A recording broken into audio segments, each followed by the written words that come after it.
Uzair Baloch Dhurandhar cinema చూసిన వారికి ఈ పేరుతో పరిచయం అక్కర్లేదు. కరాచీ అండర్ వరల్డ్ డాన్గా అతని చుట్టూ నడిచే ఇంటెలిజెన్స్ నెట్వర్క్ను చూసి ప్రేక్షకులు సీట్ల ఎడ్జ్పై కూర్చున్నారు. ల్యారీలో గ్యాంగ్ వార్స్, వాటిలో భారత స్పైగా హీరో ఎత్తులకు పై ఎత్తులు వేయడం సినిమాను టాప్లో నిలబెట్టింది. తాజాగా ల్యారీలో మరోసారి దురంధర్ సీన్ రిపీట్ అయింది. గ్యాంగ్స్టర్ ఉజైర్ బలూచ్ సొంత తమ్ముడిపై గుర్తు తెలియని వ్యక్తులు కాల్పులు జరిపారు. దీంతో ల్యారీ మళ్లీ రణరంగంగా మారింది. ఇది గ్యాంగ్ వార్లో భాగంగా జరిగిందా లేక దురంధర్లో చూపించినట్లుగా భారత గూఢచరుల ఆపరేషనా అన్న డిబేట్ మొదలైంది. ఇంతకు ల్యారీలో అసలేం జరిగింది? Underworld don Uzair Baloch సొంత తమ్ముడిపై ఫైరింగ్ జరిపింది ఎవరు? Let's watch. ల్యారీలో దురంధర్ సీన్, ఉజైర్ బలూచ్ బ్రదర్ పై ఫైరింగ్.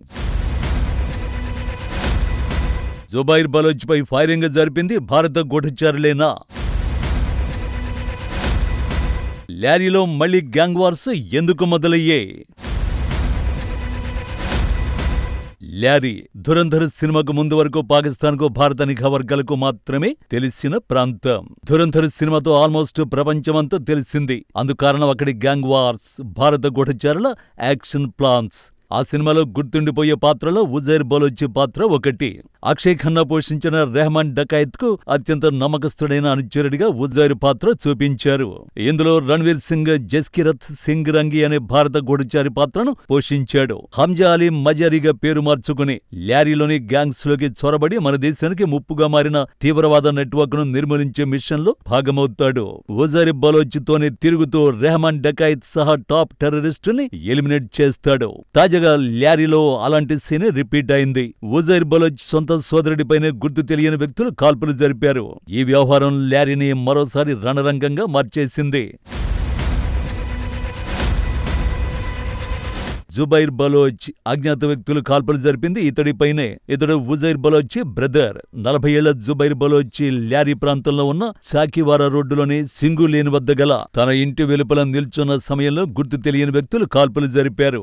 మోటార్ సైకిల్ పై ముఖాలకు ముసుగులు ధరించి వచ్చిన కొందరు సాయుధ దుండగులు అతనిపై కాల్పులు జరిపి అక్కడి నుంచి పారిపోయారు. ఛాతీ, పొత్తికడుపు భాగాల్లో బుల్లెట్లు దూసుకు వెళ్లడంతో జుబైర్ కుప్పకూలాడు. ఈ కాల్పులో జుబైర్ తో పాటు ఆ దారి గుండా వెళుతున్న ఇద్దరు సాధారణ పౌరులు కూడా గాయపడ్డారు. గాయపడిన ముగ్గురిని చికిత్స కోసం కరాచీలోని సివిల్ ఆసుపత్రికి తరలించారు. ప్రస్తుతం అతడి పరిస్థితి విషమంగా ఉన్నట్లు తెలుస్తోంది. గ్యాంగ్ వార్స్, క్రిమినల్ యాక్టివిటీస్ నేపథ్యంలో జుబైర్ బలూచ్ 2012లో అరెస్ట్ అయ్యాడు. 2025 జనవరిలో జైలు నుంచి విడుదలయ్యాడు. పాత కక్షలు, గ్యాంగ్ వార్ నేపథ్యంలోనే జుబైర్ పై కాల్పులు జరిగి ఉండొచ్చని పోలీసులు అనుమానిస్తున్నారు.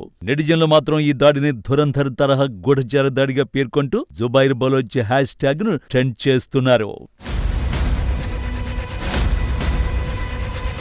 నిజానికి దురంధర్ సినిమాలో చూపించిన షాడో ఆపరేషన్లు గత 4-5 ఏళ్లుగా పాకిస్తాన్ గడ్డపై అక్షరాల నిజమవుతున్నాయి. భారత్లో నెత్తురు పారించిన ఎంతోమంది మోస్ట్ వాంటెడ్ ఉగ్రవాదులు పాక్ రక్షణలో ఉన్నప్పటికీ అజ్ఞాత వ్యక్తుల చేతిలో హతమయ్యారు. పఠాన్కోట్ వైమానిక స్థావరంపై దాడికి మాస్టర్ మైండ్ అయిన జైషే మహమ్మద్ కమాండర్ షాహిద్ లతీఫ్ సియాల్కోట్ మసీదులోని హత్యకు గురయ్యాడు. లష్కరే టాప్ కమాండర్లు ఒకరి తర్వాత ఒకరు హతమయ్యారు. భారత్ కు మోస్ట్ వాంటెడ్ అయిన శత్రువుని ఏరిపారేయడానికి ఒక అదృశ్య హస్తం నిరంతరం పనిచేస్తోందనేది ఇప్పుడు ఓపెన్ సీక్రెట్. ఆ అజ్ఞాత వ్యక్తులు ఎవరో ఐఎస్ఐకి సైతం అర్థం కాక తల పట్టేసుకుంటోంది. ఎందుకంటే హత్య తర్వాత క్రైమ్ సీన్ లో డెడ్ బాడీ మినహా బుల్లెట్ షెల్స్ కూడా దొరకడం లేదు. దీనిపై గతంలో ది గార్డియన్ పత్రిక ఒక సంచలన కథనం ప్రచురించింది. ఈ వరుస టార్గెటెడ్ కిల్లింగ్స్ వెనుక భారత నిఘా సంస్థ రాహస్తం ఉందని అందులో ఆరోపించింది. ఆ కథనాన్ని బేస్ చేసుకునే పాకిస్తాన్ కూడా ఈ హత్యలు భారత పని అని వాదిస్తోంది. ట్విస్ట్ ఏంటంటే దురంధర్ సినిమా కథ కూడా సరిగ్గా ఇదే పాయింట్ చుట్టూ తిరుగుతుంది. ది గార్డియన్ కథనం ప్రకారం భారత ఏజెంట్లు నేరుగా పాకిస్తాన్లోకి ప్రవేశించరు. దుబాయ్, ఇరాన్, యూరోప్ దేశాల వేదికలుగా మిషన్లు ఆపరేట్ అవుతాయి. అక్కడి నుంచే పాకిస్తాన్లోని స్థానిక క్రిమినల్ గ్యాంగులకు, డ్రగ్ మాఫియాకు క్రిప్టోకరెన్సీ, హవాలా మార్గాల్లో భారీగా సుపారీ అందుతుంది.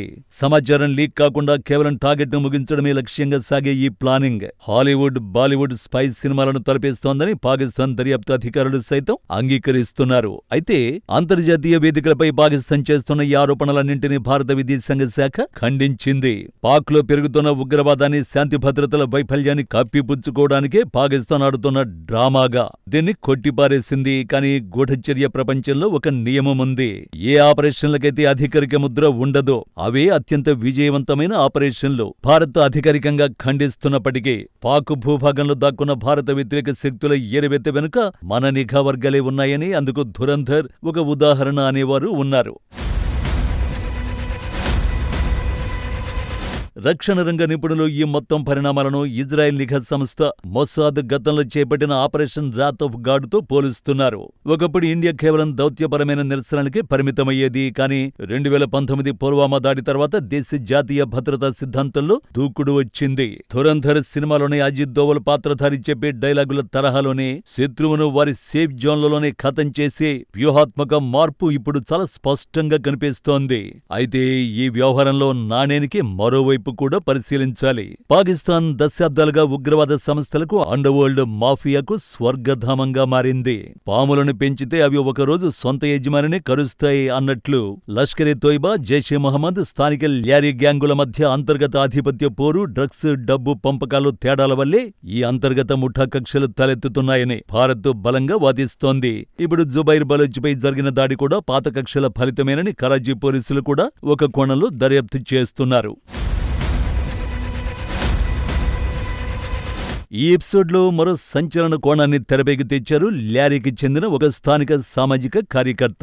ఇటీవల జరిగిన అమెరికా ఇరాన్ అంతర్జాతీయ ఘర్షణల తర్వాత గతంలో పాక్ సైనిక ఆపరేషన్లకు భయపడి ఇరాన్, దుబాయ్లకు పారిపోయిన పాత గ్యాంగ్ సభ్యులు ల్యారీకి తిరిగొచ్చారని, ఈ క్రమంలోనే పాత శత్రుత్వాలు మళ్లీ రాజుకున్నాయని అంటున్నారు. యుద్ధ సంక్షోభాలతో వచ్చిన రాజకీయ మార్పులే ల్యారీ వీధుల్లో నెత్తురు పారడానికి కారణమా అనే ప్రశ్నలు కూడా తలెత్తుతున్నాయి. కారణం స్థానిక గ్యాంగ్ వార్ కావచ్చు, లేదా తెర వెనుక నడుస్తున్న అంతర్జాతీయ గూఢచర్య యుద్ధం కావచ్చు. కానీ ఒక్కటి మాత్రం స్పష్టం, ఇండియాస్ మోస్ట్ వాంటెడ్ టెర్రరిస్టులను పథకం ప్రకారమే అజ్ఞాత వ్యక్తులు ఏరిపారేస్తున్నారు.